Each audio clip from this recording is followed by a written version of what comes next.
कभी कभी इंसान जल्दबाजी में कुछ फैसला ऐसे ले लेते हैं कि जो उसके साथ साथ एक साथ कई लोगों की जिंदगी को बर्बाद कर देते हैं। दरअसल आज की पूरी कहानी जो है, इस कहानी में एक लड़का जिसको एक वक्त पे ही अपने दो अलग अलग दोस्तों के बहन से उसको इश्क हो जाता है और फिर उसका दोस्त उस लड़का के साथ जो घटनाक्रम को अंजाम देता है, जो उस लड़का के साथ पूरी वाकया होता है।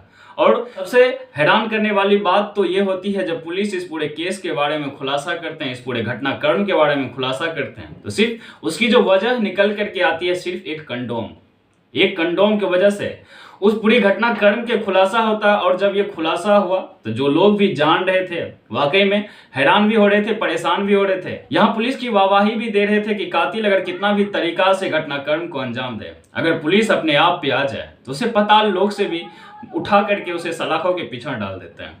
दरअसल क्या थी पूरी कहानी, समझते हैं आज की इस वीडियो में। राधे राधे, नमस्कार, सत श्री अकाल, मैं हूं कोमल यादव। तो रोज की तरह कहानी का सिलसिला शुरू करते हैं। आज की कहानी की शुरुआत होता है उत्तर प्रदेश से। उत्तर प्रदेश का एक जिला है जिस जिला का नाम है अंबेडकर नगर, और इसी जिला के अंतर्गत एक थाना है जिस थाना के नाम है बेवना। इसी का एक गांव जिस गांव का नाम है बित्रे। समय होता है 11 जून 2023 का सुबह का समय था। जगने के बाद कुछ लोग तो अपने पशु को चारा खिला रहे थे और कुछ लोग फ्रेश होने के लिए बाहर जा रहे थे शौच के लिए, क्योंकि गांव में अक्सर सबके पास शौचालय होता नहीं है, जिस कारण से लोग बाहर ही जाते शौच करने के लिए थे। उसी में एक व्यक्ति जो शौच के लिए बाहर जा रहे थे, तो तभी जिस रास्ते से वो जा रहे थे उसी रास्ते में एक स्कूल पड़ता था जिस स्कूल का नाम था AK पब्लिक स्कूल। वो स्कूल जो लॉकडाउन के समय से ही बंद था, तो मानो खंडहर से हो गया था। वो व्यक्ति उस होकर के गुजर रहे थे, तो तभी उसका नजर पड़ता है कि उस स्कूल से धुआं निकल रहे हैं। अब अचानक से एक खंडहर नमा स्कूल जो काफी दिनों से बंद पड़े थे, ना ही वहां किसी का आना ना ही किसी का जाना, कोई व्यक्ति भी वहां नहीं जाते थे। लोगों को डर भी हो रहा था कि इस बंद पड़ी स्कूल में लोग क्यों ही जाए। लेकिन अचानक से इतनी सुबह में उस स्कूल से धुआं आना कोई ना कोई संदेह तो जरूर दे रहा था।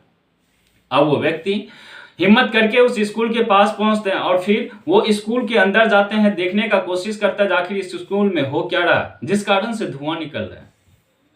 फिर वो बढ़ते बढ़ते उस धुआं के पास पहुंचते हैं जहां से धुआं आ रहा था।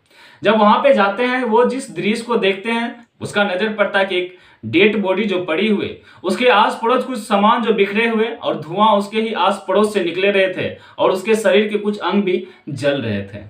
वो व्यक्ति भागते हुए सीधा अपना गांव पहुंचता है और गांव पहुंचने के बाद इस पूरी घटनाक्रम के बारे में, इस पूरी वाकया के बारे में गांव के अन्य लोगों को भी बताते हैं कि ऐसा ऐसा बात है। वहां जो खंडहर नमा स्कूल है, उस स्कूल में एक शव पड़ा हुआ और सब जल रहा है। अब ये बात सुन करके जो लोग भी इस पूरी खबर को सुनते हैं तो दौड़ते हुए उस स्कूल की तरफ जाते हैं। आखिर ये सब किनका, आखिर वो धुआं कहां से, आखिर वो लोग कौन है जिसके साथ इस तरह का वाकया हुआ है। लोग सबको देखने के लिए भी जा रहे थे। धीरे धीरे काफी वहां भीड़ इकट्ठे होते हैं। तभी वहीं से एक व्यक्ति वहां के स्थानीय थाना को फोन करते हैं, बेवना थाना को फोन किया जाता है और बताया जाता है पूरी घटनाक्रम के बारे में। साहब ऐसा ऐसा बात है, इस स्कूल में एक शव पड़ा हुआ और वो सब जल रहा है। अब थाना वाले जैसे इतने सुबह इस खबर को सुनते हैं तो थाना वाले भी उस जगह पे पहुंचते हैं जिस जगह के बारे में बताया गया था। जगह पे पहुंचने के बाद सबसे पहले तो वहां के कुछ क्राइम के सीन की फोटो ली जाती है और फिर वहां पे जो बिखरे हुए सामान थे और फिर उस सब को अपने कब्जे में लेकर के पहले तो सबको अस्पताल भेजे जाते हैं। लेकिन वहां पे जो कुछ सामान बिखरे हुए थे उसमें सामान थे कुछ नशीली दवाई और कुछ वहां पे कंडोम जो बिखरे पड़े थे। पुलिस इन सारी चीजों को लेकर के पुलिस उस सब को पोस्टमार्टम के लिए भेज करके पोस्टमार्टम के रिपोर्ट का इंतजार करते हैं और वहीं पे जो गांव के कुछ अन्य लोगों थे उनसे पूछताछ भी करता है कि कहीं कोई इस व्यक्ति को पहचानता है या गांव के कोई लोग जो अचानक से गायब भी हुआ है। लेकिन उस गांव से कोई ऐसा खबर नहीं पता चलता है जिस कारण से उसे कंफर्मेशन मिल सके और उस सब की शिनाख्त मिल सके ये सब किनका है। पुलिस को एक भी कदम आगे जाने से पहले सबसे पहले तो सबकी शिनाख्त करनी थी, जो आखिर ये सब किनका है और सब किनका है। तो फिर उसके अनुसार से उस केस की जांच पड़ताल या उनके परिवार वाले से पूछताछ या उनके रिश्तेदारों से पूछताछ, कहीं से कोई सुराग जब तक ना लगे तो पुलिस के लिए खाली हाथ ही लौटना था। पुलिस सोचने लगता है आखिर क्या किया जाए। वो वहां के अगल बगल के जितने भी थाने थे सारे थाने से संपर्क करते हैं, आस पड़ोस के गांव के लोगों से भी संपर्क करते हैं। वहां के प्रधानों को भी बताया जाता है कि क्या कोई व्यक्ति जो अचानक से घर से गायब हो और इस कद काठी का लोग भी हो। लेकिन कहीं से भी कोई भी खबर जो पुलिस तक नहीं पहुंच पा रहे थे और कहीं से उस सब की शिनाख्त भी नहीं हो रहे थे, ना ही आस पड़ोस के थाना से, ना ही कहीं से कोई लोग उस सब की शिनाख्त दे रहे थे कि ये सब किनका है। तब पुलिस वाले सोचते हैं कि क्यों ना ये जो वहां पे उपस्थित सामान थे, इस सामान के अनुसार से इस सब की शिनाख्त किया जाए और इस पूरा मामला की जांच पड़ताल किया जाए। वहां पे जो कंडोम था वो कंडोम था टाइमेक्स कंपनी का।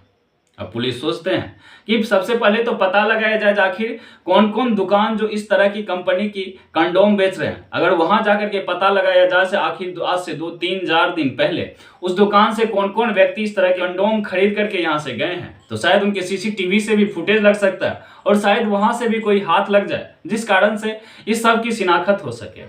लेकिन पुलिस को वहां भी मुंह की खानी पड़ती है, क्योंकि उस एरिया के तमाम दुकान को खंगालने के बाद कहीं से भी कोई पता नहीं चलता और ना ही कोई दुकान वाले बोलने के लिए तैयार होता है। सारे दुकान वाले यही बोलते हैं कि साहब इस तरह की कंपनी के कंडोम हम यहाँ नहीं बेचते हैं, ये हम लोगों के इलाके में भी नहीं चलता। पुलिस आस पड़ोस के थाना में भी पता करते हैं, लेकिन वहां से भी ये पता नहीं चलता कि इस कंपनी की कंडोम इस एरिया में और इस मार्केट में बिके। अब पुलिस वाले सोचते हैं कि क्यों ना इस कंपनी के जो इस मैनेजर होगा उस मैनेजर से बात किया जाए जो आखिर इस कंपनी की कंडोम किस किस एरिया में बिक रहे हैं और कहां कहां बिक रहे हैं। फिर वो उस कंपनी टाइमेक्स कंपनी के मैनेजर से बात करते हैं, वहां से उससे पूछते हैं कि आखिर इस कंपनी के कंडोम किस किस इलाके में बेचा जा रहा है। तो वहां से पता चलता है कि ये दिल्ली के कुछ इलाके में और फिर यूपी के जो पश्चिमी इलाके हैं उस इलाके में इस कंपनी के प्रोडक्ट बेचे जाते हैं। पुलिस वाले के लिए फिर से एक सवाल, जो आखिर दिल्ली के इलाके में इस कंपनी के प्रोडक्ट बेचे जा रहे हैं या यूपी के पश्चिमी इलाके में, लेकिन ये पूरा मामला तो अलग जगह का है। तो पुलिस वाले सोचते हैं कि क्यों ना कुछ ऐसा किया जाए जो इस पूरी घटनाक्रम के बारे में पता लग सके और इस पूरे केस के बारे में खुलासा हो सके। पुलिस वाले उस इलाके के 10 से 11 जून के जितने भी डम कॉल थे वो डम कॉल को निकालते हैं। काम उतना आसान नहीं होता जितना कहने में होता है। डम कॉल निकालने के बाद पुलिस वाले पता करने का कोशिश करता है क्या इसमें से कोई भी नंबर यूपी के पश्चिमी इलाके के भी हैं। तो उसमें से 4 नंबर ऐसे निकल करके आते हैं जो यूपी के पश्चिमी इलाके के थे, जिसमें वो 4 नंबर पे जब फोन किया जाता है तो 4 नंबर में से एक नंबर, पहला नंबर तो बंद बताता, लेकिन दूसरा नंबर पे जैसे ही फोन करता और फोन करने के बाद जब वो तीनों नंबर के बारे में पूछा जाता है, वो फोन एक महिला रिसीव की हुई थी, वो महिला उस तीनों नंबर के बारे में बताता तीनों नंबर किस किस का है। वो नंबर दरअसल सुरेंद्र, इरफान, जावेद और मोहम्मद अली का होता है। अब पुलिस वाले बिना देर किए उस जगह पे पहुंचते हैं। जगह के बारे में बताया गया था, वो जगह था यूपी के सहारनपुर जिले के।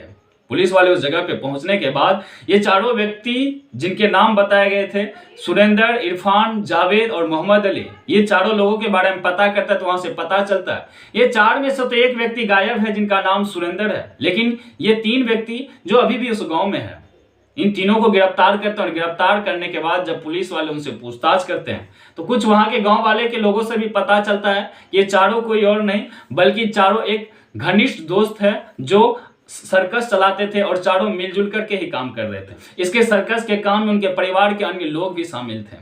अब पुलिस वाले पूछना शुरू करता है, जिसमें इरफान और जावेद जो होता है वो दोनों भाई होता है और मोहम्मद अली जो होता है वो उनका बिजनेस पार्टनर होता है और सुरेंद्र भी जो था वो भी बिजनेस पार्टनर ही थे।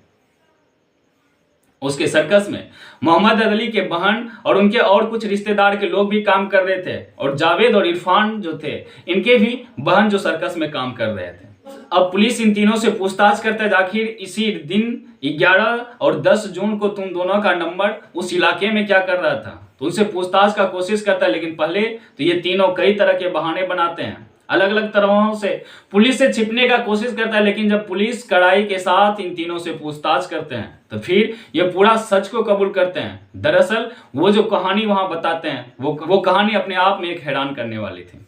इरफान बताते हैं कि साहब हम चारों दोस्त थे और जिसमें मेरा भाई भी था, हम चारों सर्कस में काम करते थे जिसमें मेरा पूरा परिवार भी काम करता था और मोहम्मद अली का भी परिवार काम करता था। काफी ठीक ठाक से बिजनेस चलता। अक्सर हम लोग अलग अलग जगहों पे जा करके सर्कस दिखाया करते थे, उससे जो भी पैसा आता सारे लोग अपने अपने में बांट लेते थे, जिस कारण से हम चारों का अक्सर एक दूसरे के घर पे आना जाना लगा रहता था। लेकिन इसी बीच सुरेंद्र का मेरे बहन से ही अवैध संबंध हो जाता है जिसका नाम सोनिया होता है।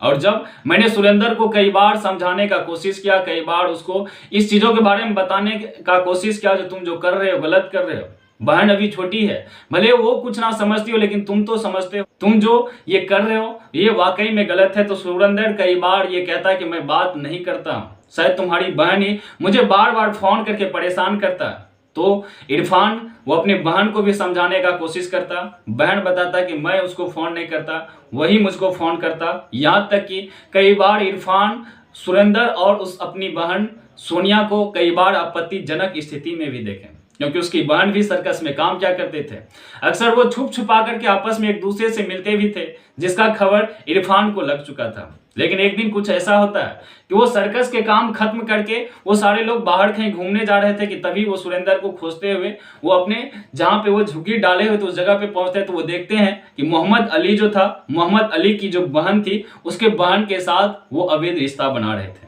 आपत्तिजनक स्थिति में थे। अब जैसे इस दृश्य को देखता है तो इरफान को समझ में आ गया था कि सुरेंद्र मानने वाला नहीं, पहले तो मेरे बहन के साथ और फिर ये मोहम्मद अली के बहन के भी साथ उसी स्थिति में है। और फिर ये पूरे वाकया के बारे में वो मोहम्मद अली जो उनके दोस्त थे उसको बताते हैं और अपने भाई को बताते हैं कि सुरेंद्र की काली करतूत क्या है, वो मेरे बहन के साथ भी लव अफेयर में है और मोहम्मद अली के बहन के साथ भी लव अफेयर में है। और जब पूरी वाकया के बारे में बताया जाता है तो फिर एक प्लानिंग तय होता है, जिस प्लानिंग के अनुसार से वो तीनों प्लानिंग करते कि क्यों ना सुरेंद्र के साथ मारपीट किया जाए, वो धमकाया जाए और फिर उसको एहसास हो जाएगा तो फिर ये रास्ते पे नहीं चलेगा। जिस कारण से एक डेट तय होता है 10 जून 2023 का, जिस डेट में वो चारों लोग प्लानिंग करके आते हैं अंबेडकर नगर, और जहां पे इस पूरी घटनाक्रम को अंजाम देना था।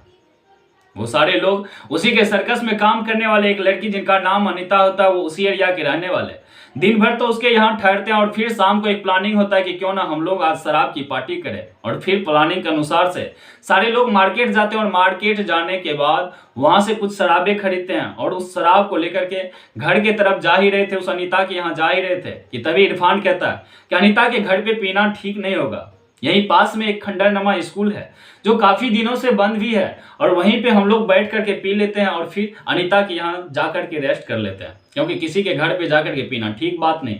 और ये जगह भी सुनसान है, यहाँ किसी को पता भी नहीं चलेगा, सिर्फ हम 4 दोस्त ही रहेंगे, हम चारों आदमी ही रहेंगे और फिर यहाँ से पार्टी करके घर चलते हैं।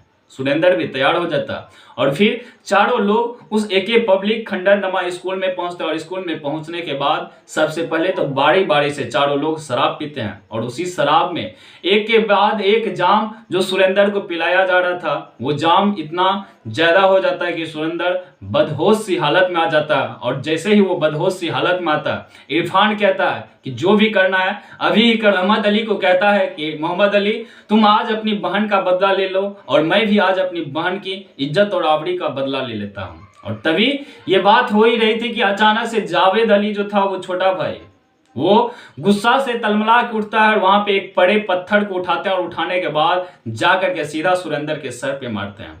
पत्थर लगने से सुरेंद्र का घटनास्थल पे ही मौत हो जाता है। फिर वहां पे आस पड़ोस में जो कुछ फर्नीचर रखे थे उस फर्नीचर को ला करके उसके पास रखते हैं और फिर उस पर पेट्रोल और वो शराब जो था उसको छीट करके वहीं पे आग लगा दिया जाता है। अब मोहम्मद अली कहता है कि हम लोग तो प्लान बना करके आए थे कि इसको डराया जाए, धमकाया जाए, लेकिन ऐसा करने के बाद तो हम तीनों लोग फंस जाएंगे। तो वहां पे इरफान कहता है कि कोई हम तक पहुंच ही नहीं पाएंगे, क्योंकि मैंने सारा प्लानिंग पहले से फिक्स किया हुआ। वो तभी कुछ कंडोम निकालते हैं और फिर वहां पे कुछ नशा की दवाई फेंकते हैं और कहते हैं कि पुलिस भी अगर यहाँ खोजने का कोशिश करेगा तो पुलिस को भी एक ही चीज समझ में आएगा, ये व्यक्ति किसी महिला के साथ यहाँ रिश्ता बनाने के लिए आया और फिर उसका परिवार वाले या कोई रिश्तेदार के लोग जानते होंगे और जो इस तरह के घटनाक्रम को अंजाम दिया। हम लोग तक पहुंचने में पुलिस को काफी टाइम लगेगा और काफी मुशक्कत करना पड़ेगा, लेकिन कहा जाता है कि पुलिस अपने आप पे आ जाए तो फिर उसको सिर्फ एक चीज ही काफी है आपके जड़ तक पहुंचने की। और फिर यहाँ पुलिस अपनी खाकी वर्दी की दम दिखाते हुए एक कंडोम के सहारे से उस तीनों व्यक्ति को गिरफ्तार करके जेल भेजते हैं और अभी उनकी पूरी कार्रवाई जो कोर्ट में चल रहा है। हालांकि इस कहानी को सुनने के बाद आपका क्या राय है कमेंट बॉक्स में आप जरूर बताइएगा, लेकिन ये कहानी सुनाने का मकसद किसी को परेशान करना नहीं, किसी के दिल को ठेस पहुंचाना नहीं, बल्कि समाज में घट रही एक सच्ची घटना से रूबरू करवाना। तब तक आप खुश रहिए, अपना परिवार का ध्यान रखिए। फिर मिलते हैं कल एक और नए कहानी के साथ। जय हिंद, जय भारत, वंदे मातरम।